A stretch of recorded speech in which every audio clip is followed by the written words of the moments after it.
Македонската фудбалска репрезентација освои голем бод против фаворитот Белгија, ремизирајќи 1-1 на арената Тодор Проевски во Скопје во надпревар од третото коло од квалификациите за светското првенство 2026. Белгија го отвори мечот со агресивна игра и рани обиди за погодок. Македонија тактички ја чекаше шансата, а најголемата прилика во првиот дел имаше Елиф Елмас, кој ја погоди стативата. Во продолжението од иста акција Лиовски повторно ја погоди стативата. Само неколку минути подоцна гостите поведуваат како погоди Де Кујпер.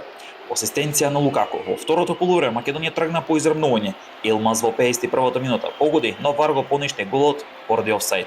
Потоа во 62-та минута Чурниновски беше собран во 16-тиот, но судијата не досуди пенал. Голман Столе Димитриевски блескаше со неколку клучни интервенции, а упорноста беше накрадена во финишот. А Лиовски конечно затресе мрежата за конечни 1-1. Ова време Македонија има 5 бодови во групата. Откако претходно победевме против Лихтенштајн во гости, дома ремизиравме со Велс. Следен предизвик е гостувањето кај Казахстан во понеделник. Ебнет телевизија директно ќе известува од Астана за надпреварот меѓу Македонија и Казахстан.